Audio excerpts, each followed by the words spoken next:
خمسۃ، اللہ کے نبی نے فرمایا شہیدوں کی تعداد 5 ہے، 5 قسم کے شہید ہیں۔ کون سے؟ المطعون، جو طاعون کی بیماری میں مر گیا اللہ اس کو بھی شہید جتنا درجہ عطا فرماتا ہے۔ والمبطون، جو ہیضے کی بیماری میں، پیٹ کے مسائل میں اس کو تکلیف ہوئی، وہ اس دنیا سے چلا گیا، حضور نے فرمایا وہ بھی شہید ہے۔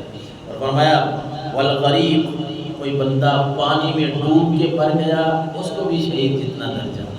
اور فرمایا وصاحب الہدم، کوئی بندہ کسی چیز کے نیچے دب کے چلا گیا، دیوار کے نیچے، مکان کے نیچے، گاڑی کے نیچے، کوئی بندہ اس طرح فوت ہو گیا، اللہ کے نبی نے فرمایا رب اس کو بھی شہید جتنا درجہ عطا فرماتا ہے۔ اور 5واں فرمایا والشہید فی سبیل اللہ، اور ایک حقیقی وہ شہید ہے جو اللہ کے راستے میں اپنی جان گنوا دیتا ہے، اپنی جان دے دیتا ہے، اس کا درجہ تو سب سے بلند ہے، سب سے فضیلت والا ہے۔ اور اسی حدیث رسول صلی اللہ علیہ وسلم میں جو ہماری تربیت کی بات ہے وہ یہ ہے کہ اللہ کے نبی نے فرمایا وقال لو يعلم الناس ما في النداء والصف الاول ثم لم يجدوا الا ان يستهموا لاستهموا عليه، بخاری شریف کی حدیث ہے، 6053 نمبر میں۔ ہماری تربیت اللہ کے نبی نے اس حدیث میں کیا فرمایا؟ ایک تو اللہ کے نبی نے شہداء کی تعداد بتا دی، دوسرا فرمایا لوگوں اگر تم جانتے نا کہ آذان دینے میں اور پہلی صف میں بیٹھنا اس کا کتنا ثواب ہے۔ ہم نماز کے لیے آتے ہیں نا، ایسے آپ سے گزارش بھی کرنی ہے کہ کوشش کریں کہ اگلی صف میں بیٹھیں۔ اگلی صفوں کو ہمیں ہمارا دین جو ہے وہ یہی تربیت دیتا ہے کہ اگلی صفیں ہم مکمل کریں گے، پھر اس کے بعد والی، پھر اس کے بعد والی، پھر اس کے بعد والی۔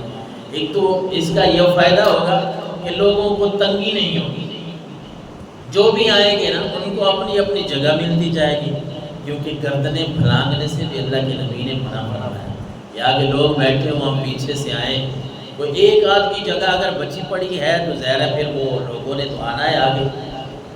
ایک روایت کا بلکہ مفہوم ہے حدیث مبارکہ کا کہ اللہ کے نبی نے فرمایا جس نے پہلی صف کے ثواب کو کھو دیا نا تو یہ اس کی اپنی ہی غلطی ہے، یعنی پھر یوں سمجھ لیں کہ اللہ کے نبی نے اس کو بدبختی کی طرف اشارہ کیا ہے، بھائی اس کا ثواب بہت زیادہ تھا، اس نے خود ہی ثواب کو ضائع کر دیا۔ اچھا، اللہ کے نبی نے اس حدیث مبارکہ میں 5 شہیدوں کا بتا کے نہ پھر فرمایا لو یعلم الناس ما فی النداء والصف الاول، اگر لوگ جانتے ہوتے نا کہ پہلی صف کا کتنا ثواب ہے اور اذان دینے کا، اللہ کا نام بلند کرنا ہے، اذان دینا، کسی وڈیرے کا نام نہیں دینا نا۔ دنیا میں لوگ بڑے خوش ہوتے ہیں میں فلاں کا میسج دے رہا ہوں، فلاں کا پیغام ہے، فلاں کا حکم ہے، اور پھر وہ ہمارے دوسرے احباب میں ہم بھی ہیں یہ بندہ فلاں بندے کا بڑا خاص ہے، یہ فلاں MNA صاحب کا بڑا خاص بندہ ہے، یہ اس کا میسج چلاتا ہے، یہ اس کا سوشل میڈیا چلا رہا ہے۔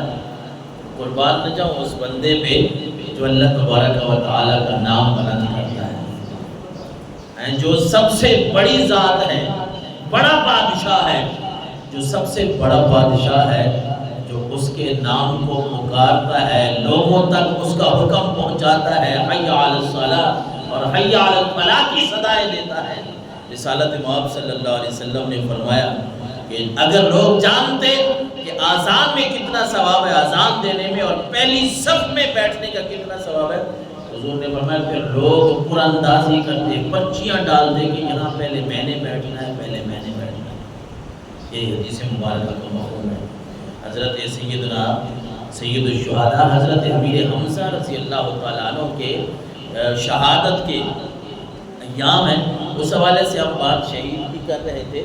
اللہ کے نبی صلی اللہ علیہ وسلم کے یہ چچا، آپ کے مورخین نے جو چچا لکھے ہیں وہ تقریباً کوئی 12 ہیں، اور 12 میں سے 9 بھی لکھے ہیں، 10 بھی لکھے ہیں، 12 تک لکھے ہیں۔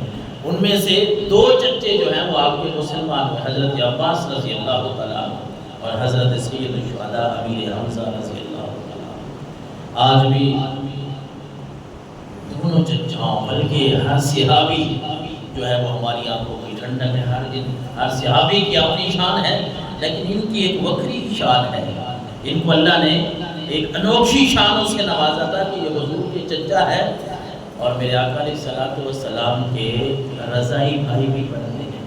تو اس کا دودھ حضرت امیر حمزہ نے، حضرت امیر حمزہ حضور کے چچا کے اور رسالت مآب سے صرف کوئی تقریباً 2 سال کا لگ بھگ عرصہ بڑے ہیں، عمر میں بھی اتنا فرق نہیں ہے۔ تو حضرت امیر حمزہ نے بھی اس صہیبہ کا دودھ پیا اور بعد میں جب رسالت مآب صلی اللہ علیہ وسلم پیدا ہوئے تو آپ نے بھی حضرت اس صہیبہ کا دودھ پیا۔ تو اس لحاظ سے چچا بھتیجا بھی ہوئے اور پھر رضائی بھائی بھی بن گئے، یہ ایک رشتہ علیحدہ بھی بن گیا۔ اور آپ کا لقب رسالت مآب صلی اللہ علیہ وسلم آپ کو اسد اللہ و اسد الرسول کہتے تھے کہ یہ امیر حمزہ یہ تو اللہ اور اس کے رسول کے شیر ہے۔ اور اسلام کے عظیم مجاہد، اسلام کے عظیم مجاہد ہے حضرت علی المرتضیٰ شیر خدا رضی اللہ تعالیٰ عنہ۔ مستدرک شریف میں یہ بات ملتی ہے 4876 نمبر پہ۔ حضرت علی المرتضیٰ فرماتے ہیں ان افضل الخلق یوم یجمع اللہ الرسل وافضل الناس بعد الرسل الشہداء وان افضل الشہداء حمزہ بن عبد المطلب۔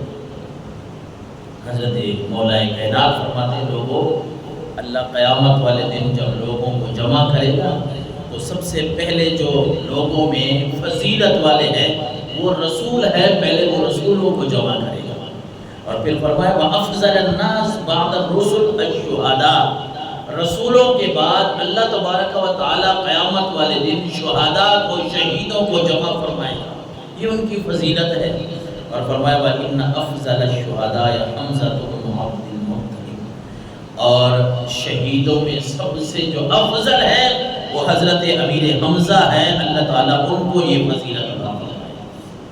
اللہ اکبر۔ آپ کے قبول اسلام کی بات کریں، آپ کی شجاعت کی بات کریں، ہر موقع پہ آپ نے رسالت مآب صلی اللہ علیہ وسلم کا جو ساتھ دیا ہے وہ حیران کن ہے۔ آقا کریم علیہ السلام، ابو جہل نے میرے آقا علیہ السلام کے بارے میں کچھ باتیں کہیں، کچھ برا بھلا کہا، وہ الفاظ اب نہ کہیں، کوئی جس طرح ایک روایت میں یہ بھی ملتا ہے کوئی نجس چیز جو ہے وہ آقا کریم علیہ